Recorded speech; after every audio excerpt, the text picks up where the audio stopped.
we should go over here, right? Yes. Okay.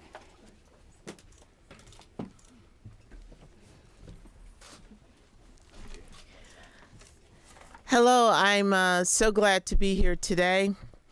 My name is Congresswoman Brenda Lawrence, representing Michigan's 14th District. I'm proud to stand here as a member of leadership in the Democratic Women's Working Group and as a Democratic representative for the Congressional Caucus for Women's Issues. Today, we stand together wearing white in solidarity with the women of the suffrage movement who refused to take no for an answer.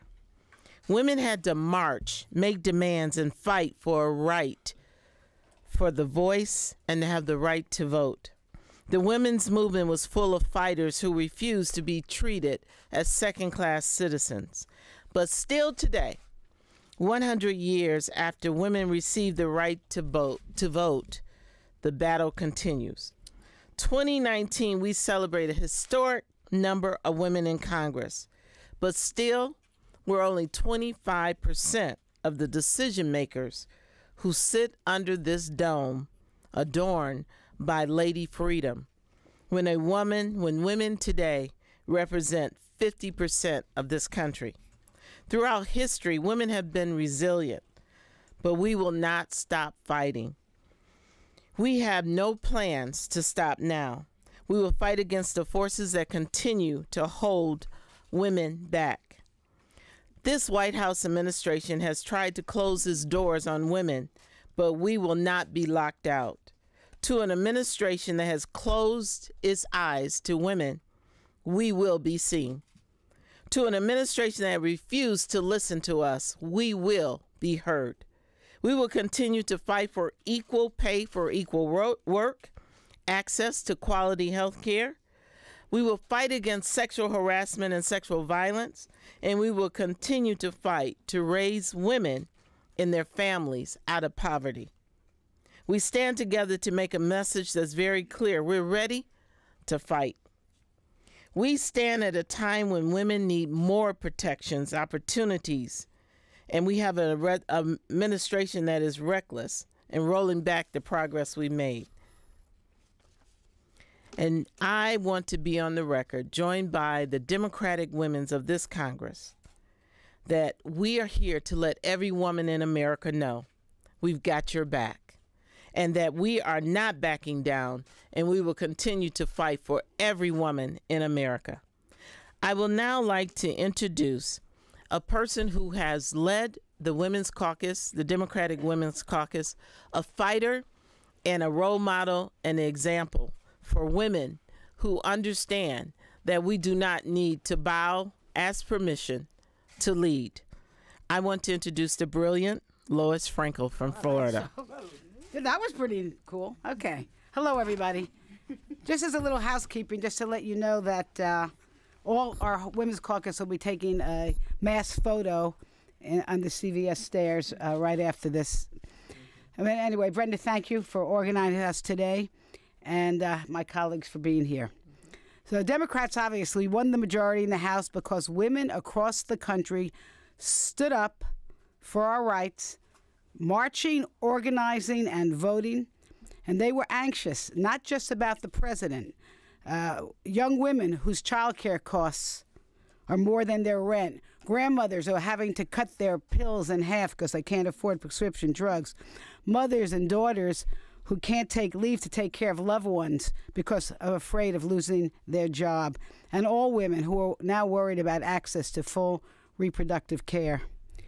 And women make up 40% of breadwinners today, breadwinner households. A family are depending on women earnings. Yet, the research shows that women are still earning 80 cents on the dollar, and it's even worse for women of color. It's sort of shocking. Let me give you some examples. Male civil engineers make an average of almost $78,000 a year, while women earn roughly $64,000. Women nurses make $58,000 annually, while men rake in $64,000 for the same job. lower income workers, like retail workers, for example, men earn roughly $38,000 and the women counterparts just $27,000.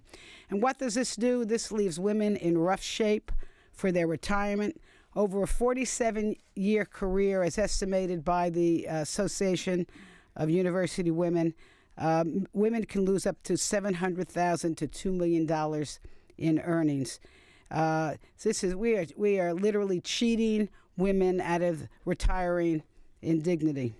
So tonight, when President Trump gives his State of the Union, when he looks at the Democratic side of the House, he will see a wave of suffragette white as Democrats promote a crucial piece of our For the People agenda, tackling issues that keep women from reaching their full economic potential, like raising the minimum wage, paycheck fairness, access to affordable quality child care, promoting family-friendly workplaces, and, of course, access to health care.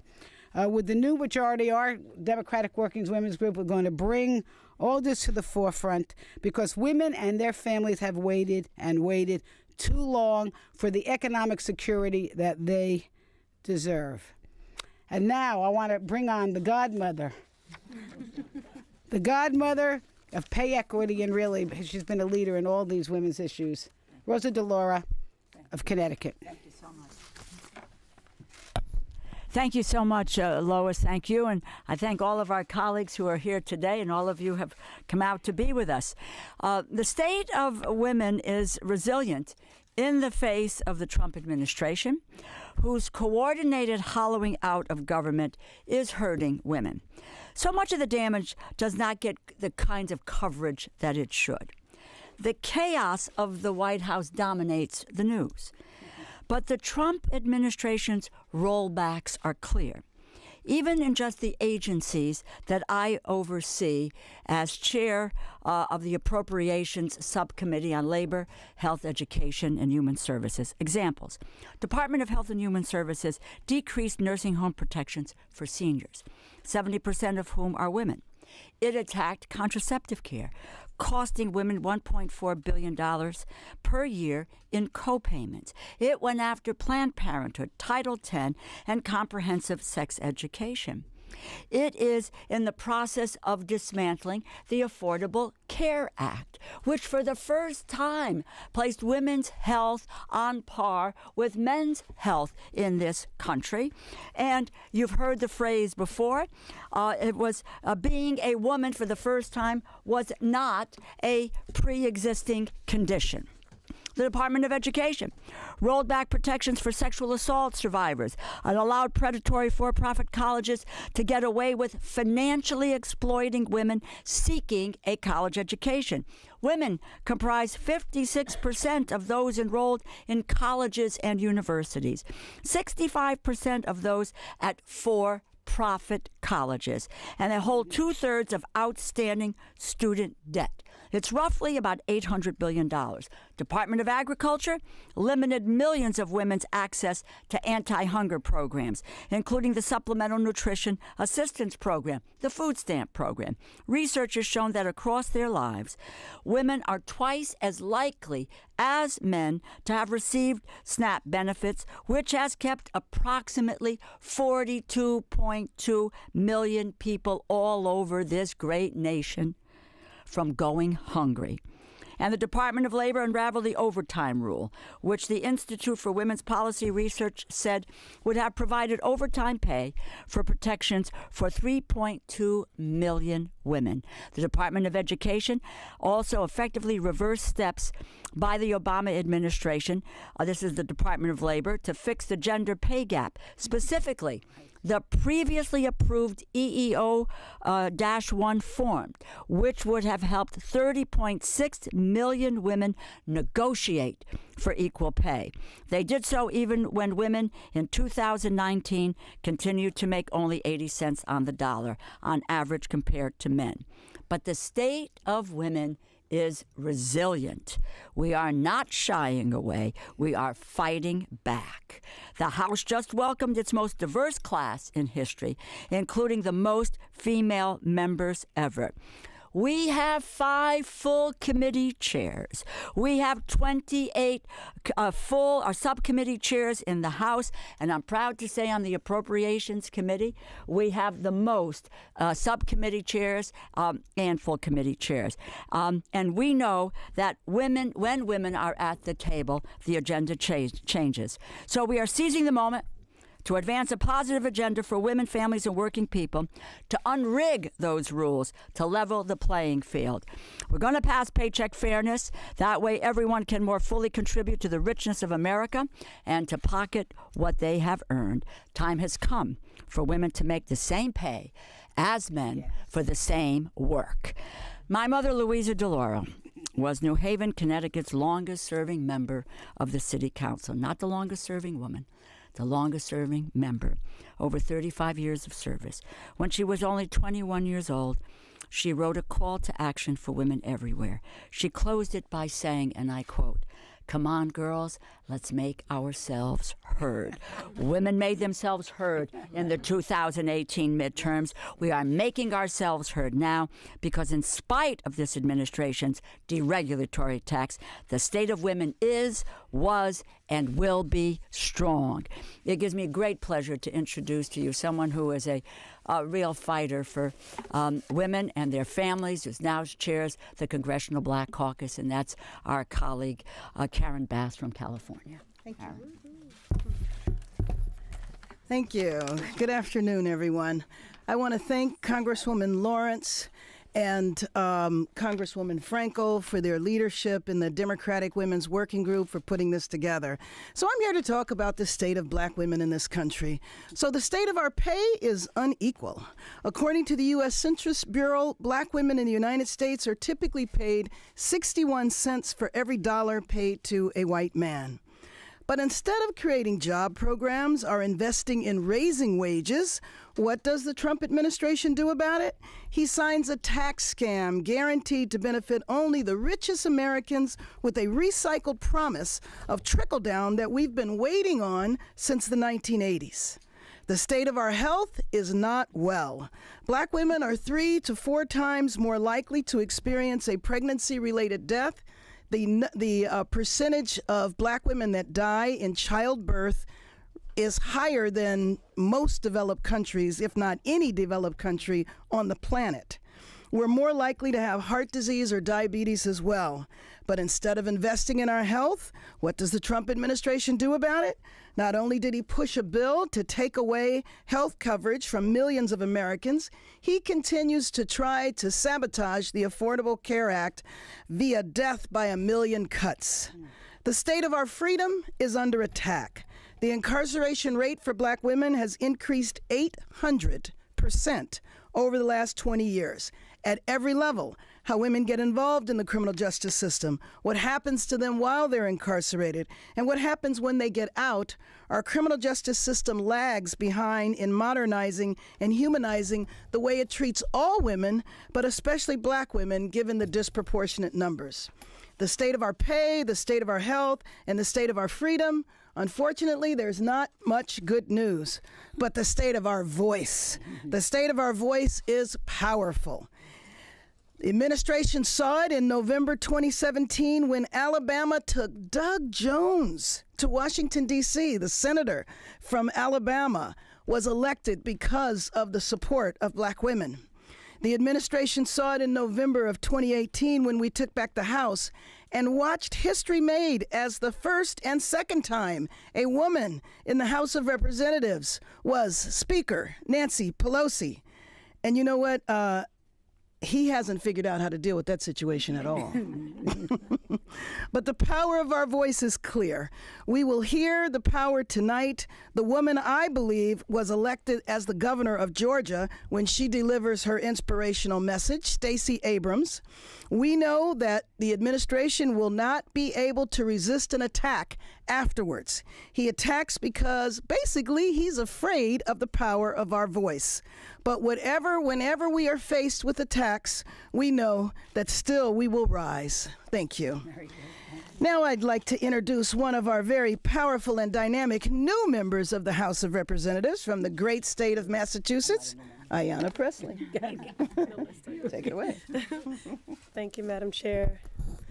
It's so wonderful to be here in solidarity with my fellow sister congresswomen, both in solidarity and I could argue in collective resistance. Our very existence, it seems, is the resistance in light of the times that we find ourselves in.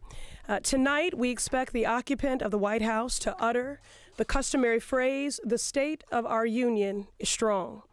If that is true, it has little to do with the Trump administration. If our union is strong, it is because of its resilient people who have succeeded in spite of, not because of, the actions of this administration. If our union is strong, it is because of the people who have endured, who have sacrificed, who have mobilized and organized to fight for our fundamental human rights. If the state of our union is strong, it is because of dreamers like my guest for tonight's State of the Union, Stephanie from East Boston, who refuses to allow her future or her family to become bargaining chips.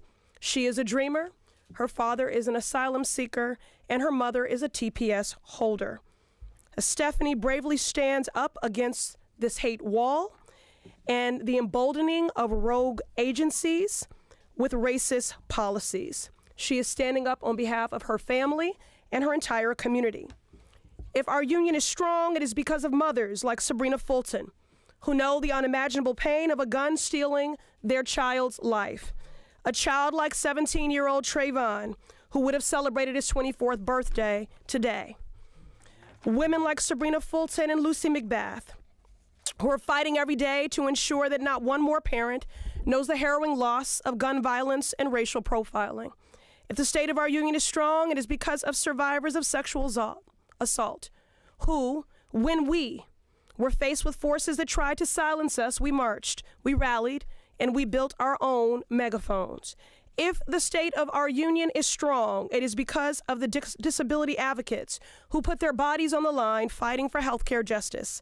Today, we fortify ourselves with a vision of what is possible, policy anchored in community and crafted by those most impacted. Each of the women standing here today represents hundreds and thousands more. We walk through this life not just as individuals, but carrying all those we have loved, we have lost, and who have shaped us. Together, we assert that no one should go bankrupt while fighting for their lives. We can have Medicare for all. We can act with urgency to save our planet, to enact a Green New Deal. Every person deserves a good job and a livable future. We can tackle the growing maternal mortality and female incarceration rates for Black women. Together, we will address the staggering student debt that is crippling dreams and choking at the full promise of our nation.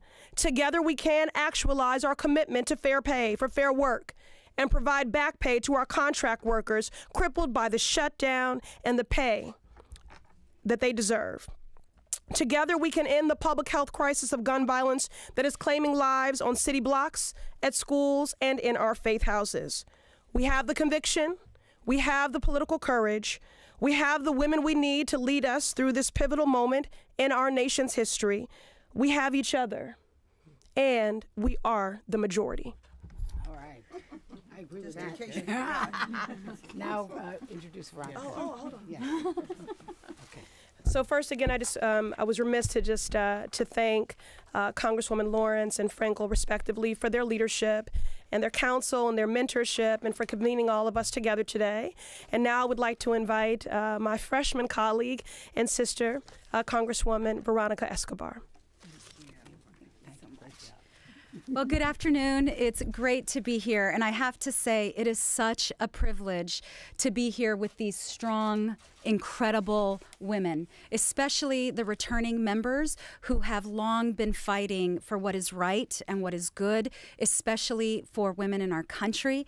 I'm so proud to be with the new members who have helped create and build this majority and this record number of women in Congress. And tonight, we will be seated in solidarity because we know that this country is better. We know that Americans deserve better. We know especially that women deserve better. Congresswoman Bass laid out the very stark reality that exists for Black women in our country, and the same is very much true for Latinas in our country. We too share some pretty heavy burdens and face significant obstacles when it comes to access to health care, access to education, and access to good salaries and great jobs. I would tell you also that for immigrant women, the challenge is especially great. And it's never been greater than it has been over the last 2 years. And I'm proud to stand here today with my guest, a dreamer from El Paso, an incredible talent, a woman who doesn't see obstacles but sees the future. Zenaida Navad represents what women in my community have to go through when they are treated as second-class people and individuals. But Zenaida actually, in many respects, has it better than some immigrant women, especially those women on the U.S.-Mexico border, the safe and secure U.S.-Mexico border, where we have seen this administration rip children from the arms of their mothers and put them in cages, all in the name of so-called border security. Tonight, we will undoubtedly hear about the wall that this administration has been so obsessed with. Those of us who live on the safe, secure U.S.-Mexico border, especially women like Zenaida, especially like so many women. My community is made up of 1/4 immigrants, and we are one of the safest communities in the country. We know that walls don't work. We know that walls are unnecessary, and we know that they are symbols of xenophobia and bigotry and hatred. And I am so proud of this caucus, and I am so proud of this party that has said enough. Enough of false solutions that harm families. Enough of false solutions that harm communities. I am so proud to be part of a majority that wants to solve real challenges, to deal with climate change, to deal with income inequities, to deal with access to health care for all, to finally deliver on the age-old promise of comprehensive immigration reform. Those are real solutions that help our families, that help our communities, and at the same time, fighting for equality for women, the heads of households, the center of families, the backbones of communities. So I am proud to be in the majority with these women standing here with me, proud to represent Zenaida, who represents the best future America has to offer. And I'm looking forward to fighting for what is right and what is good with these women. Thank you. Thank you. Take questions. Take questions. We have one other member who is joining us today. Madeline Dean had the great opportunity to represent her state as the ambassador for women, and she will have a few remarks, and then we'll wrap up and take questions. Thank you. And I want to thank these able chairs for welcoming me to this majority, to this caucus. My name is Madeline Dean. I represent Pennsylvania's 4th. And I am a member of the Pennsylvania Commission for Women. I was on that commission appointed by Governor Wolf, and just this week he asked me to remain on that commission as I serve now in Congress. I have to tell you, it's very exciting to be here for what is the first State of the Union that I will see from the House of Representatives. It's a thrill to be here, but I'm very concerned. Certainly we know that this is an opportunity, it's actually the obligation, the constitutional obligation of this administration and this president to report honestly, openly, and fairly the truths about the state of our union. I agree with the women who stand with me. The state of our union is strong, but I sadly believe it will not be because of the message that we hear from this administration. Unfortunately, I am worried that this administration will just zero in on a tantrum in a sandbox over a partial wall that Mexico was going to pay for. So I ask you, the members of the media, to stay with us and demand that this administration speak globally to our aspirations as a country, speak globally about protecting our environment, speak globally about protecting our children and our family members from gun violence. I do believe the state of our union is strong, not because of the spat that this administration wants to take up day after day after day, but I believe it's strong for the person, for example, that I've invited today. Jamie Amo, a Columbine survivor, is joining me. She became an activist. She's a young mother herself. She became an activist, much more engaged following Parkland. She could relate to those brilliant Parkland students who will be here. And so I say the state of our union is strong because of people like Jamie, who believe that we must and we will do something to end gun violence. Thank you very much. Thank you, Madeline. Excellent. Good job, everybody. I just want to take a moment for the media to reflect, and you'll be hearing more from me about this. Have you ever thought about every time our country tries to create an image that reflects our democracy, it's in the form of a woman? So think about justice in this country. It's a woman who's blindfolded and holding the scales. Think about the woman who sits on the top of this dome, a Statue of Freedom. It's a woman with a sword and a wreath in her hand. Think about when we talk about our country and the diversity and inclusion and being welcoming, it's a woman, the Statue of Liberty. So it's by no consequence that we are gathered here today to say, in this 100th year, a country that every time they try to pull the soul and the dignity and the passion of this country together, it's on the arms and shoulders of a woman. And so I want you all to know that as this caucus grows, we're at the largest we've ever been. We will continue to be the voice, the compassion, and the driving force of this democracy. Thank you so much, and we'll open it up for questions. Good job. Yes. This is for one of the new members Okay. of the freshman class. This is your first State of the Union address, and so much in advance has been said about the difference between this State of the Union and the last, just only a year ago, not the least of which Nancy Pelosi behind President Trump at the dais. What message do you want to send as for this historic first large group of minorities, women in the freshman class? And two, President Trump is supposed to talk about bipartisanship tonight. Are there areas you think you could work with President Trump? Sure. I mean, I think Introduce yourself. Mary Gay Scanlon, Pennsylvania 5th, one of the 4 new female members from the Pennsylvania delegation. So I think what's different this year, of course, is the solidarity. We now have 96 women in the Democratic delegation. We're wearing white in honor of the suffragists. June 4th of this year will be the 100th anniversary of the passage of the 19th Amendment through Congress. I'm wearing a pin that was worn by Alice Paul, who was one of the suffragists who graduated from Swarthmore College in my district, but it was given to her after she chained herself to the White House fence demanding the right to vote. So this is an ongoing struggle, and we're here. We're not here to play. We're here to be serious. I think as several of the speakers said, we're serious about making a better world for the people we represent, for the children who follow us. We are hearing that the president has a message of unity and bipartisanship. We just ask him to have his actions match his words. I mean, if he says unity but then demands a wall that literally disrupts unity or continues with divisive rhetoric, then, bipartisanship and unity has to go both ways.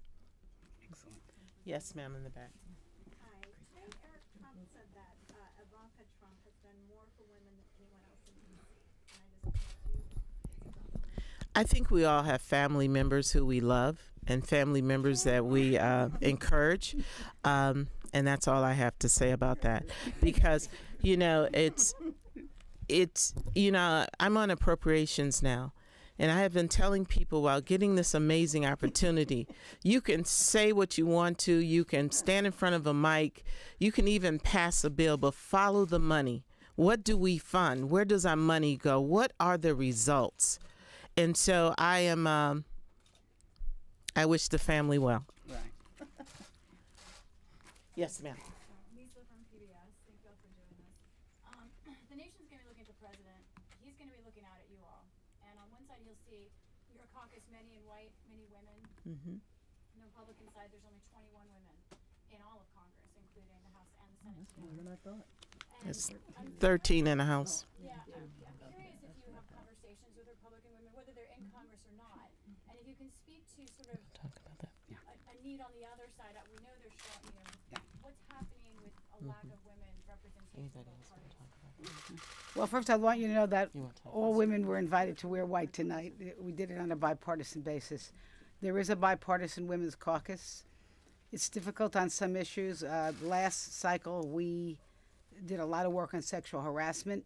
Brenda's going to be our representative leading the bipartisan along with Madeline Dean.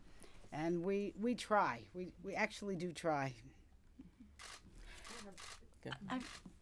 Just to say, I think I'm one of the folks who's here the longest, and I think back to the cooperative effort of bipartisanship amongst the women like Connie Morella and Pat Schroeder and Marge Ralkema and Barbara Kennelly and Nancy Johnson and myself and others and Nita Lowey and Nancy Pelosi, Louise Slaughter, where we came together particularly around the issue of women's health, where it made a tremendous difference in being able to forward a public policy that focused on women's health. And in particular, I would mention that when I talk about agendas changing, that is the advantage of women in great numbers or in majorities.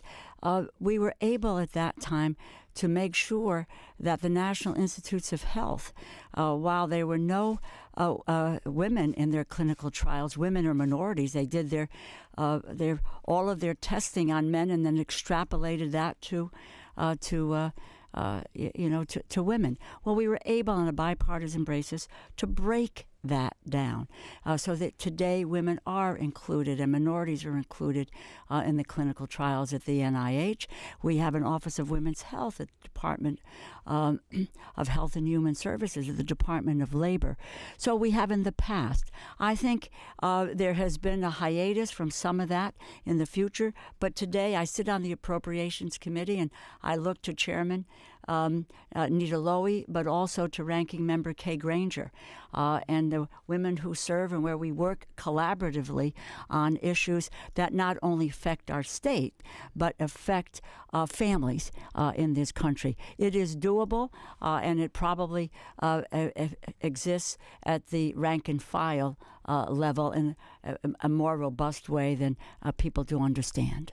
Yeah, just let me add that last cycle, we were able to work together with Republican women on sexual violence in the military, on the sexual assault scandal with the gymnasts. So those are the kinds of issues we make progress. And we've made a commitment. My co-chair is Debbie Lasco and Jennifer Gomez. And we have committed to working on domestic violence for women. We're committed to working on ending that horrible statistic that the United States is known for, being the leading country in the world where we are going backwards in the number of women dying in childbirth. That is unacceptable. And so maternal mortality, domestic violence, and poverty with women. One more question. Can I just add to that? Yes.